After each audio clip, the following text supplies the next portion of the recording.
कबीरदास जी महाराज काशी में विराजमान थे। लाखों की भीड़ जुटने लगी। उनका अद्भुत प्रकाश प्रकाशित हुआ। की भीड़ लग जाती। प्रकाश तभी प्रकाशित होता है जब चिरानंद भगवान में प्रवृत्ति हो। अपने कर कमलों से बुनकर कबीरदास जी वस्त्र बाजार बुनते और बाजार में बेचते, मूल से धागा खरीदते और जो मुनाफा होता संतों की सेवा करते थे। एक दिन पूरा थान लेकर गए और संत भगवानों की मंडली आ रखी थी।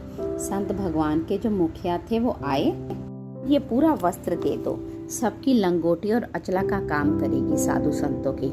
अब दे दिया। अब जब मूल ही नहीं मिला तो मुनाफा भी क्या होता और घर क्या चलता। मूल होता था, धागा खरीदते थे, मुनाफे से घर चलता था और संतों की सेवा होती थी। अंत में जाकर बैठ गए और नाम जपने लगे। कई संत समय से आ गए। जहाँ बहुत श्रद्धा से सेवा होती है वहाँ संत भगवानों की कृपा होती है। भगवान तत्काल गाड़ियों में आटा, चीनी, घी, एक गाड़ी सब सामग्री भर कर के पहुँचे। कबीरदास जी की माता जी थी, उनसे कहा कि आज वो नहीं आ पाएंगे, किसी कार्य में हैं। ये सब गाड़ियों में सामान भेजा है। आज बहुत मुनाफा हुआ है। बहुत धनी को वस्त्र उन्होंने बेचा है, जबकि एक मूल भी नहीं मिला था। संत को ही दे दिया था उन संतों को। स्वामी होते हैं स्वयं हरि। बहुत बड़े धनी से सौदा हो गया था, सौदा हुआ था। स्वयं हरि तो धनी हैं। खूब गाड़ियां भेजी और कहा जब तक वो नहीं आते तब तक ये सब सामान काशी में जितने ब्राह्मण संत हैं उनके यहाँ सीधा भेज दो। एक को तो हैं सूचना देने वाले संतों में। पूरी काशी में कबीरदास जी इन्हीं आटा और 2-2 सोने की मोहरें स्वर्ण की भेंट में दे रहे हैं।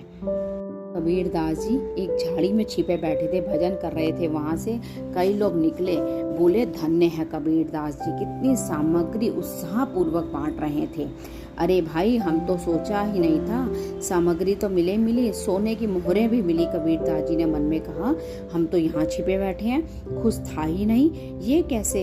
जब वहां पहुंचे तो में सब बट रहा था। आज तुमने सौदा किस धनी से किया है, बहुत माला माल कर दिया। वो मुस्कुराए और बोले। कबीरदास जी मन में विचार किया, ये बिल्कुल ठीक नहीं है। जायदा यश कीर्ति भी अच्छी नहीं है। भजन में बड़ा हमारे विघ्न पड़ेगा। हम तो छुपे बैठे थे, हमने तो आज एक वो भी नहीं मतलब एक कुछ भी मुनाफा ही नहीं किया, तो हम बांटते क्या। ये तो सब प्रभु कर रहे थे, उन्हें यह नहीं पता था। भजन में बहुत हमारे बाधा पड़ने लगे। एक चाल चलते हैं जिससे सांप भी मर जाएगा, लाठी भी नहीं टूटेगी। काशी में वैश्याएं तो रहती थी, उनके यूं ही गए, खड़ी हो गई दंडवत करके। महाराज, आपका दर्शन